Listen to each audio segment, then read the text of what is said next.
नमस्कार, आप देख रहे हैं तिवारी जी ब्लॉग। मैं हूं मनोज तिवारी। इस समय जनपद महाराजगंज के निचलौल जो है विद्युत उपकेंद्र पर है और देखिए कार्यालय मेरे पीछे है। कार्यालय अधिशासी अभियंता पूर्वांचल विद्युत वितरण लिमिटेड, ये जो है इस जगह पे मैं आया हूं। आज एक ऑडियो सिसमा के एक राजन विश्वकर्मा है, युवा नेता है, और उनके द्वारा जो है एक ऑडियो जो है अधिशासी अभियंता का ले करके और वायरल किया जा रहा है। उस वायरल को सच जानने के लिए मैं अधिशासी अभियंता के वहाँ आया और उनसे सारी चीज़ें जानकारी ली और उसमें जो क्लियर पता हुआ तो उसमें इन्होंने ये बताया कि रात के 8 बजे जो है 8 बजे एक फ़ोन आया था और इस हादसे की जो है बात मुझसे हुई थी और उस बात में जो है कोई ऐसी चीज़ नहीं थी। वो रात के टाइम में जो है मेरा रोस्टर और सारी व्यवस्था ठीक थी। कुछ रोस्टर की कटौती हुई होगी जो मेरे बस की बात नहीं है कि उसे जो है हम सही रख पाएँ, या कोई नहीं रख सकता है, लेकिन कोई मेजर फॉल्ट नहीं था।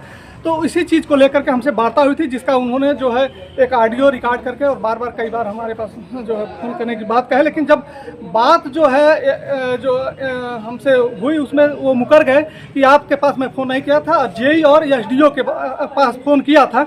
और इसके बाद जो है वो उनकी बात सत्य हुई कि हमारे पास बार बार फ़ोन करने के बाद फ़ोन उठाने की बात जो है गलत है। अभी मेरी बात उनसे हुई और आगे आप देखिए वो क्या कह रहे हैं कि उस वार्ता के संदर्भ में उनका क्या बयान है, वो क्या कर रहे हैं, इसको सुनिए। सर हाँ सर, मैं हाँ भैया राजन बोल रहा हूँ सर, सिसवा बाजार से। हाँ बताइए ना। हो गया ना। ये कह रहे हैं सर, लाइट जो है शाम को 6 बजे से देहात एरिया में नहीं है और ये सर अभी रुकिए। हाँ, इन्होंने आपके पास फोन कराया, इन्होंने राजन तिवारी, इन्होंने राजन विश्वकर्मा। हाँ पूछिए एक्सीएन साहब से मैंने फोन किया हूँ कि नहीं। राजन विश्वकर्मा है, इन्होंने आप ये कह रहे कि मैंने 3 बार फोन करा है। नहीं सर, फोन एक बार भी नहीं किया। क्या सर, मैं कल फोन नहीं किया था यहाँ की समस्या के बारे में आपको सर? हाँ, और सुनिए सर, ये बताइए, सुनिए, आज की क्या मैं बार बार मैं सबको फोन करूंगा तब मालूम चलेगा क्या? जेई फोन उठाते नहीं है, एसडीओ फोन उठाते नहीं है क्या? सुनिए सर, सारा चीज ऑनलाइन है, ठीक है ना? जनता से बिल लेते हैं आप लोग और जनता को आप लोग सुविधा नहीं देंगे क्या? कंप्लेन कर दीजिए सर। देखिए फोन आप लोग फोन उठाते भी नहीं है। आपके जेई 3 बार मैं फोन किया, नहीं उठाए हैं। फोन उठा रहा है जी? जेई साहब फोन नहीं उठाए हैं। फोन नहीं उठा रहा है। जेई साहब फोन नहीं उठाए हैं। मत किया करो, बर्दाश्त का एक सीमा होता है, समझ गए ना बात को? ठीक है सर, तो आप बिजली बात कर रहे हैं, एक जी, में तुम्हारा फोन उठा है। आप उठाए ना, आप उठाए ना। जेई साहब क्यों नहीं फोन उठाए? एसडीओ साहब फोन क्यों नहीं उठाए? ये बताइए सर। सुनो, तुमने मेरे से बताया कि एक्सीडेंट फोन नहीं उठा रहा है। एक मुकदमा दर्ज करा देंगे ना सरकारी काम में बाधा के लिए, उस दिन सारा नेतागिरी निकल जाएगा। ठीक है, हाँ ठीक है सर, एकदम बिल्कुल कराइए। आज के बाद तुम्हारा फोन भी नहीं उठाएंगे, सुन लो बात को। हाँ ठीक है डिस्टर्ब हुआ ना मेरा पावर हाउस, जी, मैं तुम्हारे खिलाफ मुकदमा दर्ज करा दूंगा, याद रखना। ठीक है सर। तो ये बताइए, बिजली नहीं देंगे आप? आए यहाँ पे तार लटक के गिरा हुआ है, आए दिन जान के हाँ? जिला का डीएम मशरूम। अच्छा ठीक है सर, तो काम नहीं होगा सर? केवल बिल लेंगे आप? काम नहीं होगा तो तुम्हारे बोलने से काम होगा? आप लोग देख रहे हैं ना किस तरह से एक्सीडेंट साहब हड़का रहे हैं हमको। हम एक नोटंकी बतिया रहे हो ना? हाँ ठीक है, तुम्हारा हम देखते हैं। हाँ, इतना काम बोले, सारा काम किए कि नहीं किए? कौन सा काम किया सर? कौन सा काम किया है? कौन सा काम किया है? शिकायत करते रहते हो झूठ मूठ का। झूठ मूठ का शिकायत कर रहे हैं यहाँ पे। आए दिन हमारे वार्ड में लो वोल्टेज है, लाइट कट रहा है। सारा नेतागिरी जो ज्यादा बड़ा नेता बन गए हो ना सिसवा के। हाँ ठीक है, नेतागिरी ढीला करवा देंगे, रुको। ठीक है सर, एकदम सब आपका जितना भी बात की है सारा वीडियो रिकॉर्ड। सुनिए सर, बोलिए, जितना बोलना है बोल लीजिए सर। देख रहे हैं एक्सीएन साहब हैं, ये विपिन, ये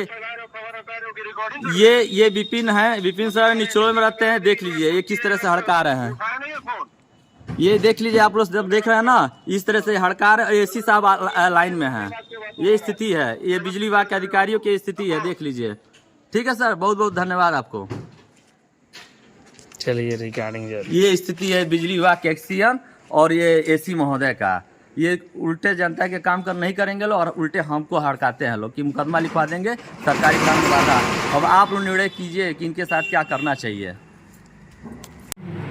ये आपका एक वीडियो वायरल हो रहा है, सिसवा के एक राजन विश्वकर्मा जी हैं।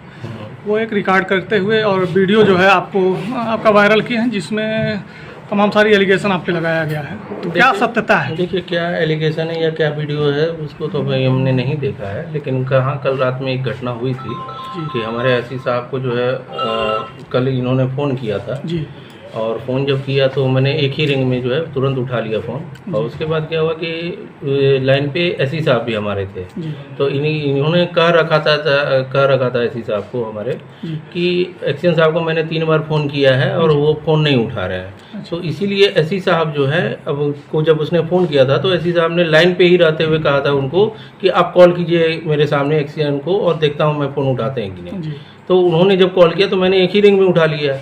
तो फिर हमको फिर एसपी साहब लाइन पे ही थे तो हमको बताया कि ये आपके बारे में कह रहे हैं कि आपने इनको 3 बार कॉल किया, तो ऐसा हुआ है क्या? तो मैंने फिर एसपी साहब को बताया कि नहीं साहब, इनका पहला कॉल है ये, और पहला बार में ही मैंने फ़ोन उठाया। और चूँकि आज गर्मी ज़्यादा है, मैंने मोबाइल पे टेम्परेचर भी देखा था तो महाराजगंज का टेम्परेचर 35 डिग्री दिखा रहा था रात के समय 8 बजे।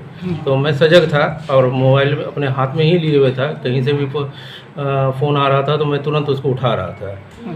तो फिर इस आदमी को से मैंने पूछा कि यार तुमने तो हमको पहला बार फ़ोन किया, तो इस बात को फिर इसने एक्सेप्ट भी किया फ़ोन पे। फिर ये बात से पलट गया, इसने कहा कि नहीं जेई साहब नहीं उठा रहे फ़ोन। तो फिर इस बात पे ही मैंने कहा कि अच्छा किस बात के लिए आपने फ़ोन किया है? तो ना हमारा ब्रेकडाउन है ना कहीं कुछ है, ठीक है। रोस्टिंग अगर हो सकता है हुआ हो, ठीक है, आधे घंटे 1 घंटे के लिए होती है रोस्टिंग, जो कि महाराजगंज से होता है, तो उसको रिस्टोर कराना किसी के बस की बात नहीं होती है। बाकी हमारे तरफ से अगर कोई फॉल्ट है तो मैं तुरंत अटेंड करूंगा। तो फिर इस बार इसने जो है कुछ भी नहीं बोला, फिर ये अपने बात को बदल गया और इसने फिर निचलौल साइड का फीडर एक निकलता है उसके बारे में कुछ बात करने लगा ये आदमी। तो मैं समझ गया कि ये फालतू बात कर रहा है, इसके पास कोई टॉपिक नहीं है बात करने के लिए, तो इसलिए मैंने शायद उसको डांटा है। बाकी और ऐसा ऑडियो में जो है कहा गया आपके द्वारा कि सरकारी कार्य में बाधा डालने का। हाँ, तो सरकारी कार्य में बाधा है बिल्कुल। आप देखिए, अगर आपको सरकार इस बात की सुविधा दी है कि अगर आप तकलीफ में हो तो आप किसी अधिकारी से इमीडिएट बात करो। आप जब तकलीफ में नहीं हो और आप जबरदस्ती झूठ का खबर फैला रहे हो, आप अपने हमारे उच्च अधिकारी को आप बता रहे हो कि आप साहब फ़ोन नहीं उठा रहे हैं, जबकि आपने फ़ोन भी नहीं किया, तो ये एक क्लॉज तो है ही कि आप जबरदस्ती की बातें कर रहे हो सरकारी आदमी के साथ और झूठा मतलब प्रोपेगेंडा फैलाने की कोशिश कर रहे हैं आप। बाकी ऐसा नहीं है, जितने भी नागरिक हैं वो हमारे लिए सम्मानीय हैं, जितने भी हमारे बिजली उपभोक्ता हैं वो हमारे लिए सम्मानीय हैं। और मैं भरसक कोशिश करता हूं कि अगर गर्मी अगर शाम के समय, चूँकि मैं भी जानता हूं कि शाम के समय अत्यधिक लोड होता है और अगर मैं खुद उस समय सजग रहता हूं। मैंने कल सारे जेई को अपने फ़ोन करके बता भी दिया था कि देखो आज गर्मी बहुत ज़्यादा है, तो कहीं पे भी कोई भी फॉल्ट अगर आता है तो तुरंत हमको सूचना देना या फिर व्हाट्सएप ग्रुप जो हमारा होता है उसमें उस मैसेज को ज़रूर डालना है। तो मैं इसलिए कल बहुत अटेंटिव था, उसी बीच में कि ये घटना है, जबकि मतलब एक तरीके से झूठा है और ये आदमी झूठ का प्रोपेगेंडा फैला रहा है।